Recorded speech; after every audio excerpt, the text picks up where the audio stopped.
Quick heads up, this episode contains a little bit of strong language. Welcome! My name is Lee Hopkins, my pronouns are he, him, his, and you're listening to the Patterns of Possibility podcast. This is a skill building podcast dedicated to helping you replace harmful patterns with new possibilities. In each episode, we explore topics that inspire confidence, direction, and resilience. In this week's episode, we're going to explore setup questions. But before we jump in, I have a question for you. Given the choice, would you rather be a bowling ball or a bowling pin? Chances are you said bowling ball. I'll bet you did. Because bowling pins are just there to be set up, to be knocked down, to be set up, to be knocked down, to be set up again, just to be knocked down by a bowling ball. That is no way to live. The bowling analogy is just like getting hit by a setup question. When hit, your entire conversation goes right down the gutter. If you had ever been in a conversation with a partner, friend, loved one, whatever, and suddenly you found yourself in the middle of an argument, you may have been set up. You may have encountered one of those setup questions and just fell for it. But it doesn't have to be that way. In this week's episode, we're going to scratch the surface on setup questions. It's going to be a two-part series because there is so much information.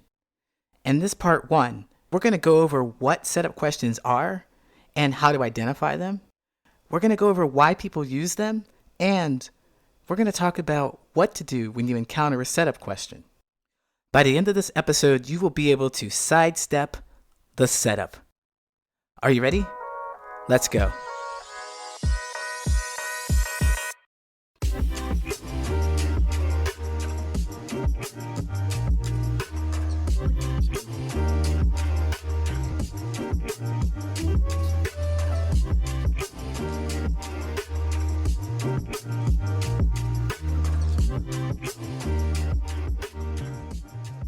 Communication altogether is tricky, right?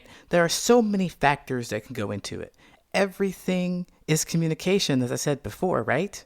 Setup questions are even trickier, but there are a few distinct features of a setup question that can help you easily identify them.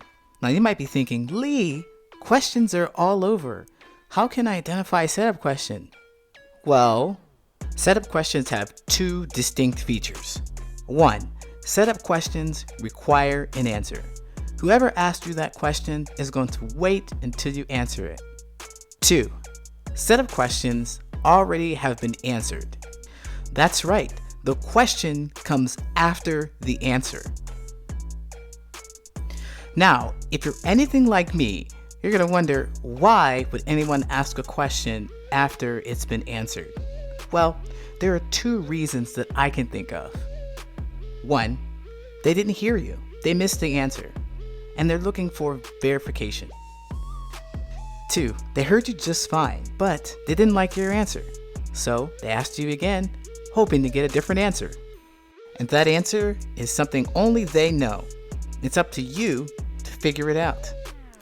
Let's hope that you get it right, because you'll wish that you were somewhere else when you get it wrong.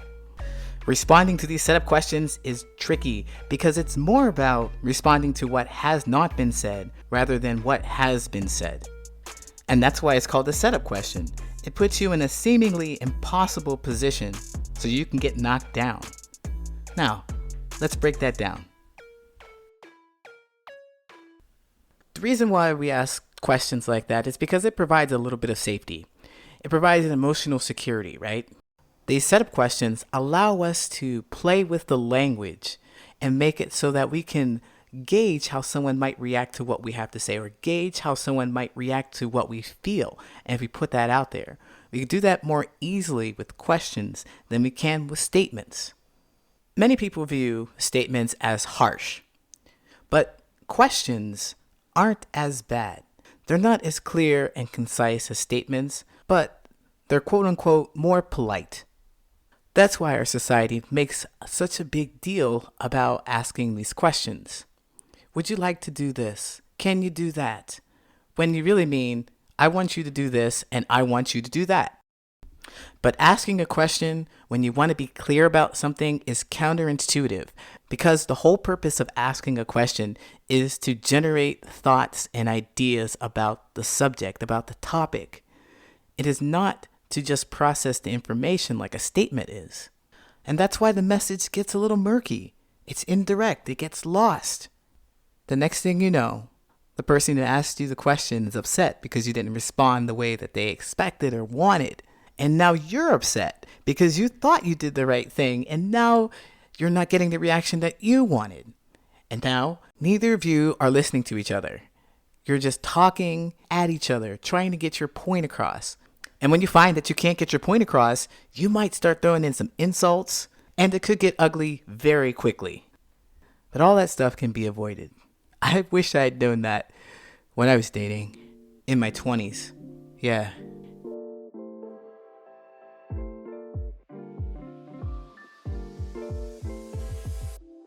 I was dating my partner at the time for about a year. That night was a special night because I was going to meet their parents for the very first time. So, of course, I also wanted to make a good impression. I got my shirt pressed, so I wore a nice buttoned up pressed shirt. I wore some shiny black shoes and I put on blue jeans because I wanted to be dressed up, but not too dressy. My partner doesn't see me get ready. They're in the shower. And I yell out to them, "Hey, I'm all dressed. I got what I need. I'm going to sit out in the living room and wait for you." And they respond with, "Okay." Cool.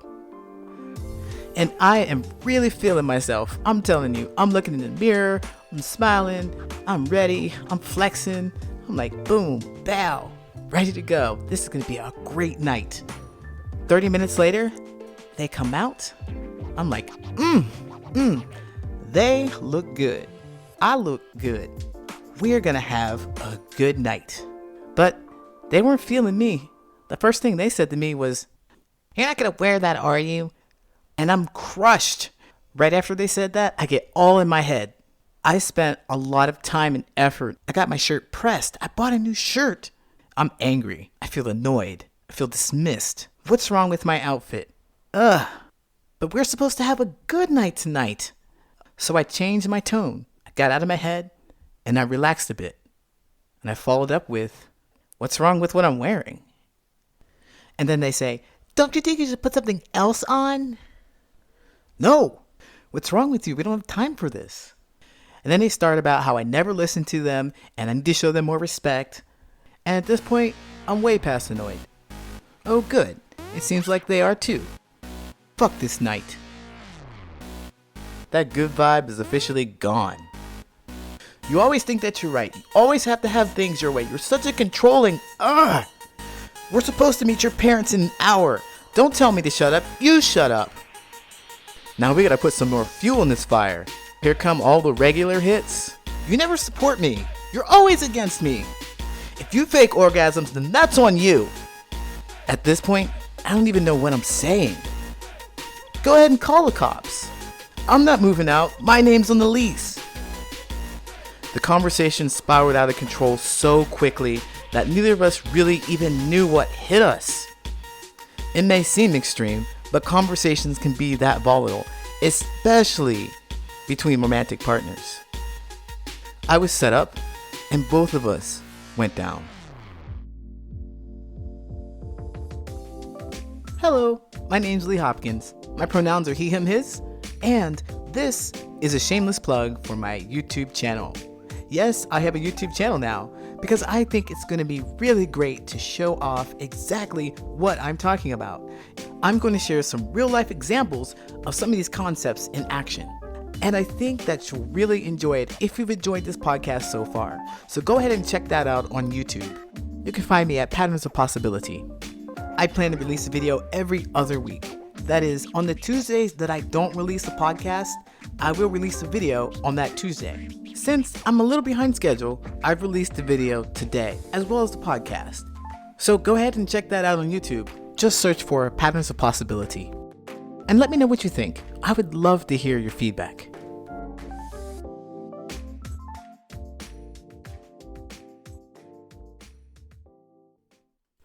The question, are you going to wear that? did exactly what it's supposed to do. It did exactly what questions do. That is, it generated thought. It generated ideas. It got my brain working. The first thought to come to mind was that, yes, I am going to wear this. I already told you. You already acknowledged it. You said, okay, when I said I was going to wait for you. You already know this. And then my brain went, well, if they already know the answer, then they must be wanting something else. This must be a trick. And I picked up on the tone that they had with it. And I thought, they don't like what I'm wearing. And then out came the question, what's wrong with what I'm wearing? And my question went unanswered. They were slightly annoyed too, because I didn't answer their question. So they tried again. Don't you think you should change that? And now I'm even more annoyed. I'm already frustrated by the fact that they want me to change this perfect outfit that I put together, this perfect evening that I thought we were going to have. They're insisting that I change, but I don't know why. So no. Right at this point, it's where it becomes really intense. Because neither of us feel like we've been heard or understood or respected at all in this situation. Because they asked me a question and I felt some kind of way about it. I got right into my feelings. I didn't even bother to acknowledge their question. I just put my emotional energy out there. So boom, we're heightening the emotional level right there. Then they are annoyed because I didn't answer their question, right? They're annoyed and they shoot back with another question, which annoys me even further. And then I shoot back with my answer, which annoys them even further. With all that emotional energy flying around, the original topic got lost. And the fight transformed to, you need to understand me. You need to understand me. No, you need to understand. And then when we couldn't understand each other, we didn't take the time to understand each other. It became, all right, I'm going to hurt you and make you listen to me. And then we're like, ow, that hurt. I'll show you. I'm going to throw some hurt at you too. And back and forth and back and forth and back and forth until we're completely exhausted. That entire scenario could have been avoided if either one of us knew how to handle that setup question. You might be surprised to know that dealing with these setup questions is simple, but it's not easy. The way to deal with setup questions is to just answer the question. Simple, but not easy, especially if the question sparks some intense emotion within you. But it works if you just ignore your emotion or put it away, hold on to it, don't let it seep out, and just answer the question. And when I say answer the question, I mean, make a clear, concise, complete statement. Make it as short as possible and to the point. Under no circumstances are you to ever answer with a question. Never, ever answer with a question. If you answer with a question, it gives them the impression that you don't care about what they say, that you are not interested. You can't be bothered to even acknowledge what they say. Also, answering with a question just brings more drama to the table because it introduces another topic, another thought, another thing that must be acknowledged. Because the purpose of asking questions is to generate thought. It's a search for an answer to those questions. So you've got one in play already, and now you're going to introduce another one? Right now, the topic at hand is what your partner was talking about. Answer that question, stick with the topic until it's done. That means don't ask any questions. Imagine that your conversation is like a tennis game. The ball is the topic, the serve is the question. The ball that we have in play is special though. After it's in play, the ball will keep bouncing until it has touched your racket the same amount of times as it's touched your partner's racket. That is, if you hit it once, they need to hit it exactly one time, and then the ball is out of play. Otherwise, if it's hit an odd amount of times, it is going to bounce forever. All right, let's play. Your partner introduces a topic. You don't even bother to swing. Instead, you pick up your own ball to serve. That's not how the game is played. It's not your turn. And they don't bother to hit yours either. It hits the wall, it hits the floor, it hits the ceiling. Gonna add another one? Go ahead, ask another question. Now there's 3, 4, 5, no 8. That's not enough?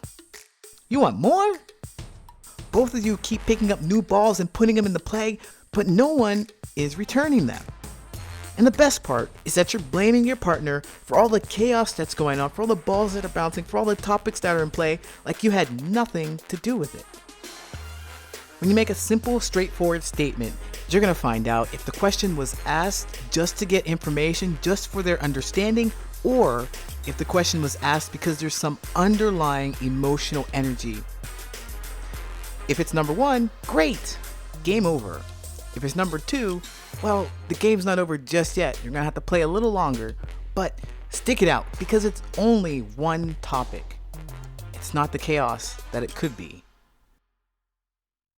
You're gonna keep the emotional intensity down and have a conversation about what's really going on. You're gonna find out how they feel, what's the real issue, and address that. And make sure that you demonstrate that you understand their feelings. The way to end this game is to verify and validate. And when I say you win, you win. Your conversations can bring you plenty of joy, love, and closeness. Because communication is not an adversarial game. It's a team sport. Both of you should feel good. You can have a conversation without raising your voice, without calling each other names, without trying to hurt each other. You're not a bowling pin. You're not something to be set up just to be knocked down. Make a statement and sidestep the setup.